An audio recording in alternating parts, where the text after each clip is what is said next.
Hey guys, welcome back to another edition of the Cool Sports Network. I am your host, Chase Coburn, and today I am joined by a very special guest. We just recently had him on to talk about the great things he's done throughout his entire career at Sacred Heart University. Now, as he prepares for the MAAC Tournament, Sacred Heart head coach Anthony Latina joins us today as Sacred Heart awaits their first round matchup with 10th seeded Fairfield in the MAAC Tournament in Atlantic City tomorrow at 8:30 p.m. Eastern on ESPN Plus. Coach, thanks for joining me today. No, thank you for having me. It's a pleasure. I'm glad you're able to join us again. It's great to speak with you, and I appreciate you joining us. Obviously, we're a little more than 24 hours away from your first game in Atlantic City in the MAAC tournament, so we really appreciate you joining us here. Obviously, just again a day away from your critical playoff game. Single elimination against Fairfield. Just talk to me, right? It's the first season for Sacred Heart in the MAAC tournament. What are the emotions in this locker room and in the facility heading into the program's first ever MAAC tournament in Atlantic City? Well, certainly there's excitement and optimism, and we lost a real close game at Iona, playoff type, conference tournament type atmosphere.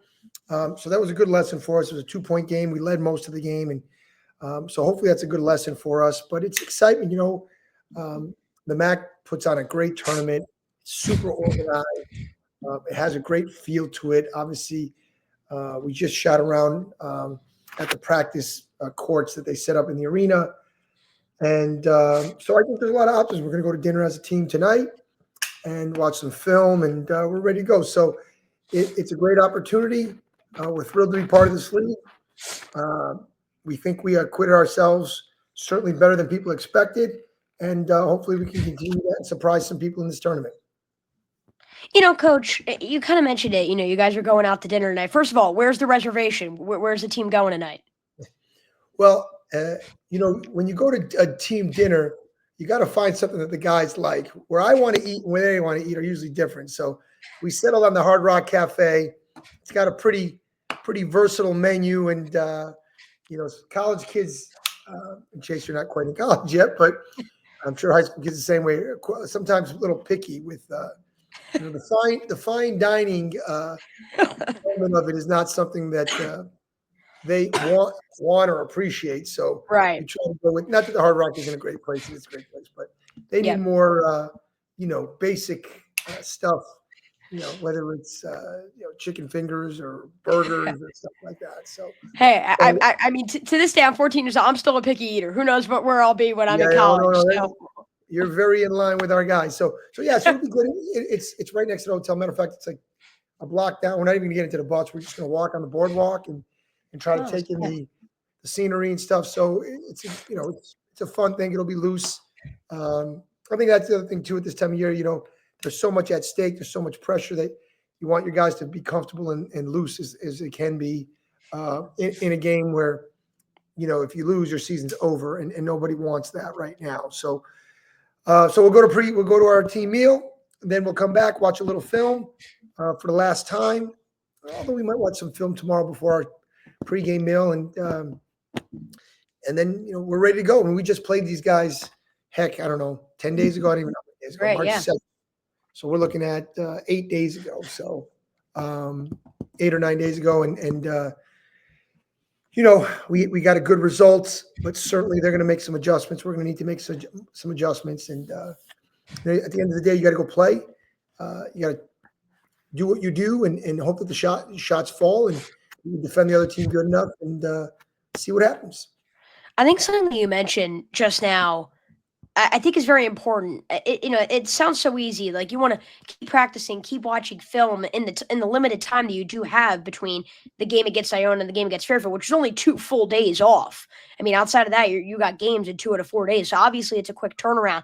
But I think there are also so many emotions to take in, and mentally it's kind of, you got to also process your thoughts a little bit as well about how you're going to be ready to go out there in this big elimination game and play tomorrow. So how hyper intensive do you keep practices and film during this time? Because you also, as you mentioned, you kind of want to keep your players loose at this kind of time as well and allow them to be themselves and act freely here before the playoffs. That's a good question. This time of year, you're really just trying to, hopefully what your identity is, fine-tune some things. You're certainly going to watch some film. What worked? what didn't work. And then you also want to anticipate, or what changes are they going to make? We won going away in that last game, and you have to know that they're going to do some things different, and the game's going to be completely, every game is different. The first time we played, it came down to the wire. The second game, we were fortunate. We played real well. We shot the ball real well. We just want to mentally prepare our guys. It's going to be a 40-minute game. You got to keep your composure. Do what we do. Don't try to do something different. If you get too cute or too tricky, I don't know if that really works this time of year. So you really just have to play to your strengths. Do what you do well. Know the game plan. The game plan will have some tweaks, but for the most part, we played these guys twice, and I don't even know when the first time we played. It wasn't that far ago either. So yeah, I think it's essentially a little over a month ago. So you're playing them 3 times in like 5 weeks. Yeah. And again, the other thing too is you're playing your crosstown rival. There's an added set of emotion and just motivation. So this is an interesting game. I prefer not to play Fairfield, but this is what happened, and we'll have to be ready to play because they're a good team. They're coming off a good win. They almost beat Siena at Siena, who's very good at home, and we're going to play a team with a lot of urgency and a lot of desperation, and we have to make sure that their level of urgency and desperation isn't greater than ours. You're kind of talking about how Fairfield, again, this is a team that's been playing better basketball as of late. You saw that win against, first seeded Quinnipiac. It was a great win. You saw Prophet Johnson go for 35 points. You talked about the in-town rivalry component, and you guys have had their number this year, but in previous years, Sacred Heart had never beaten Fairfield as a program. So obviously that rivalry aspect comes into play. Just talk to me about whether it's because they're an in-town rival or whether it's because of their win against Quinnipiac or whatnot, or maybe because of the way they match up. What makes them such a tricky opponent that you guys are going to have to exploit tomorrow night? Certainly all the things you said. I mean, you have to start with Prophet Johnson. He's an elite player. He just was named to the 3rd team. I thought he might have been a little higher than that, but he's obviously an excellent player. He's a top 15 player in the league. The rivalry stuff and what we did in years past. I mean, none of these guys played Fairfield before this. No one on my roster had ever played. Maybe one player had been in a Fairfield game, Sacred Heart Fairfield game. So but I do think that the players know that the proximity. They know students there. Their players know our students at Heart. So there's a lot of familiarity with coaches and administrators, and so there is always a little more on the line when you're playing your crosstown rival. Bragging rights is certainly a thing. But it's just going to be a completely different game from the first 2, and certainly completely different from the previous 10 games that we played them. So we have to be ready for everything and anything. And you have to be here. The key to these one and done tournaments are who responds better to adversity, because it's going to happen. Very rarely does everything go your way and you're up from the start to finish. And, they may jump on us earlier or vice versa. And then they're going to make a run. And how do we respond to that? So composure is a big part of it, poise and doing what you do well. And hopefully we can do that a little bit better than Fairfield and put ourselves in position to win a tough game. And both teams have aspirations of winning the whole tournament, but you have to win 1 before you win 4. So, and you have to win the first 4 minutes before you win the first half, and before you win the whole game. So it's going to be a 40-minute game. There's a lot on the line.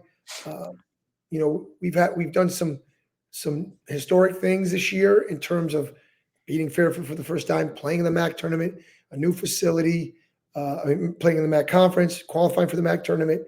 So I'm really this group is a special group for me, and I hope that we give them and our community, 4 or 5 more games, 6 more games, maybe, hopefully.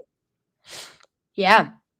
you got 2 All-MAAC players, an All-MAAC rookie player. Really has been a special team. And you guys led the MAAC in scoring this year. And it's your first season in the conference. It's truly unbelievable what you guys have accomplished. Coach, I don't want to keep you too long.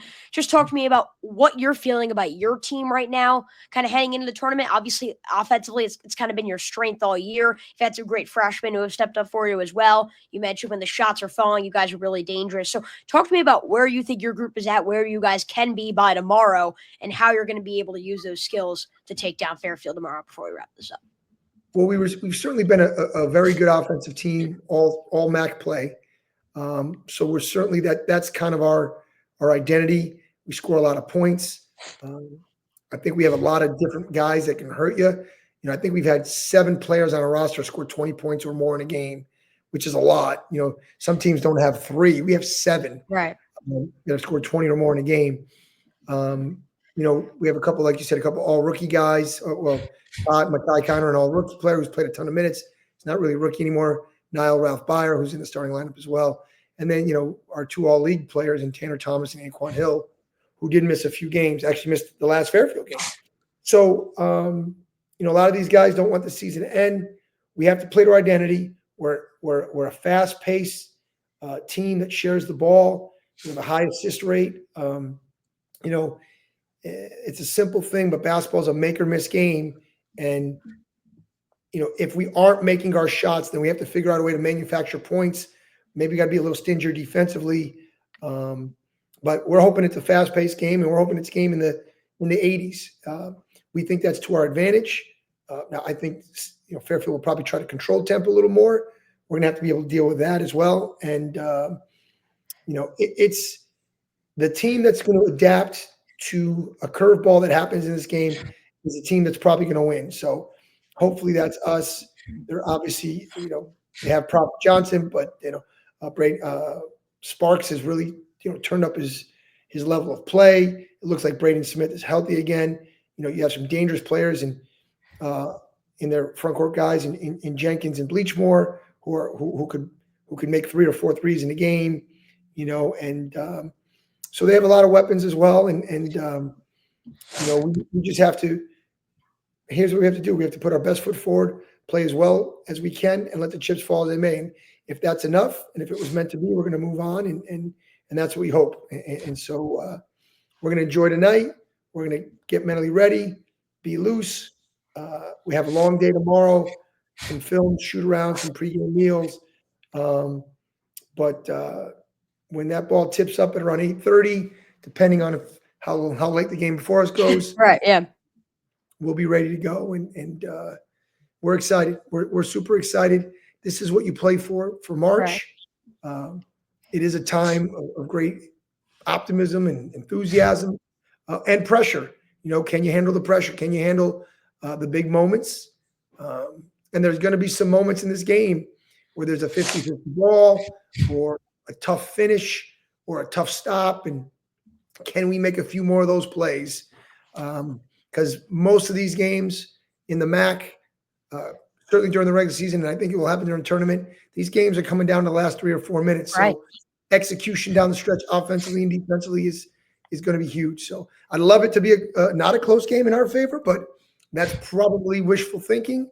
And we have to be ready to be the better team for 40 minutes if we think we're going to advance, if we're going to be able to advance.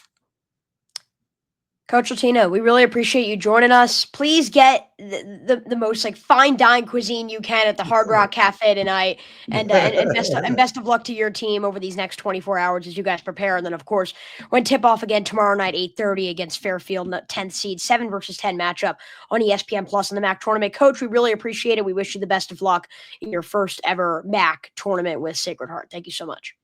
Thanks, Chase. Really appreciate having us and having me, and hopefully when you come here for the semifinals, we're still here. I'd love to do another podcast because that means we're still playing. I would love it. I mean, 3 times, that would be fantastic. Coach, we wish you the best of luck. Thank you again so much for joining me. And obviously, it should be a great game tomorrow between 2 in-town rivals, and I'm sure it will get heated and be another tight, great MAAC battle.